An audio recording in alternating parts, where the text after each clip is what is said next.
32 raised to 3 by 5 into 64 raised to minus 1 by 6 into 8 raised to minus 1 by 5 is equal to dash. ഞാനിവിടെ ഒന്നുകൂടെ എഴുതിയിട്ടുണ്ട്. Question 32ന് നമുക്ക് ആദ്യം എങ്ങനെ എഴുതാൻ നോക്കാം.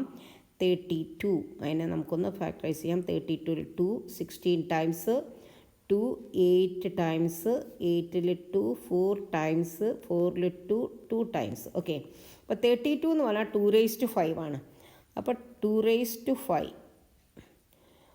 All raised to 3 by 5 3 by 5 എന്ന് പറയുമ്പോൾ 2 raised to 5 into 3 by 5. Okay, into ഈ 64 എന്ന് പറയുമ്പോൾ നമുക്കിവിടെ ഒരു 64 കൊടുക്കാം. 64 കൊടുത്തിട്ട് നമുക്ക് 2 കൊണ്ട് ചെയ്താൽ 32 ആണ് കിട്ടുക.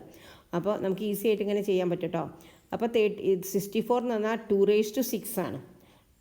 2 raised to 6 into minus 1 by 6.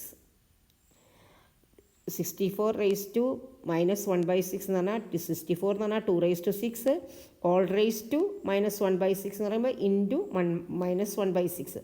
അതായത് X raised to m all raised to n എന്ന് പറഞ്ഞാൽ X raised to m into n ആണ്. അതാണ് ഇവിടെ നമ്മൾ ഉപയോഗിച്ചത്. ഓക്കെ, ഇനി 8 എന്ന് പറഞ്ഞാൽ ഇവിടെ 8 ഇവിടെ നമ്മൾ കാണുന്നുണ്ട്. 8 എന്ന് പറഞ്ഞാൽ 2 raised to 3 ആണ്. 8ൽ 2 raised to 3 ആണുള്ളത്. അപ്പോൾ 8ൻ്റെ അവിടെ നമുക്ക് 2 raised to 3 എന്ന് എഴുതാം. 2 raised to 3 into minus 1 by 5 അല്ല, സോറി 3 ആണ്. 5 അല്ല 3 ആണ്, തെറ്റിപ്പോയതാണ്. 3 ക്വസ്റ്റ്യൻ എഴുതുമ്പോൾ തെറ്റിപ്പോയതാണ്. 3. ഓക്കെ,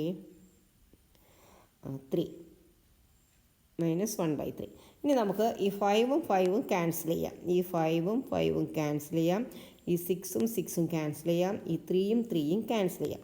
അപ്പോൾ നമുക്ക് എന്ത് കിട്ടി? 2 raised to 3 into 2 raised to minus 1 into 2 raised to minus 1 is equal to 2 raised to 3 plus minus 1 plus minus 1.